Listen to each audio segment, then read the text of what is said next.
বিগত দিনে ঢাকা বিভাগে ছিলাম, বর্তমানে আমরা ঢাকা বিভাগে থাকতে চাই এবং প্রশাসনের যে সিদ্ধান্ত নিয়েছে তীব্র প্রতিবাদ জানাই।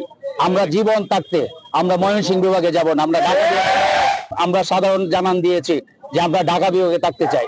তারা যদি এই সিদ্ধান্ত থেকে সরে না আসে, সামনে হরতাল অবরোধ সহ প্রয়োজন বোধে নিজের জীবন দিয়ে এলো আমরা ঢাকা বিভাগে কিশোরগঞ্জবাসী সিদ্ধান্ত নিবে তারা কোন বিভাগে থাকবে। এটা সম্পূর্ণ কিশোরগঞ্জবাসীর সিদ্ধান্ত। কিশোরগঞ্জবাসী অতীতে তাদের এই সিদ্ধান্ত জানিয়ে দিয়েছে এবং ময়মনসিংহ বিভাগ হওয়ার শুরুতেই আমরা ঢাকা বিভাগের সাথে অন্তর্ভুক্ত হয়েছি।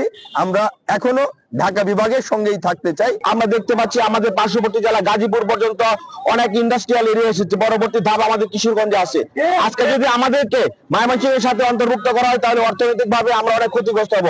আমাদের কৃষি নির্ভর এবং শস্য নির্ভর, মৎস্য নির্ভর যে অর্থনীতি আছে, যে রাজস্ব আছে, তার ম্যাক্সিমাম অংশই অবহেলিত ময়মনসিংহের দিকে খরচ করা হবে। তা আমরা চাই আমাদের রাজস্ব আমাদের কিশোরগঞ্জের দিকে, কিশোরগঞ্জের মাটিকে উন্নয়ন করার জন্য কিশোরগঞ্জবাসী সবসময় বিপ্লবী, তারা সবসময় বিপ্লব করে আন্দোলন সংগ্রাম করে তাদের অধিকার আদায় করেছে।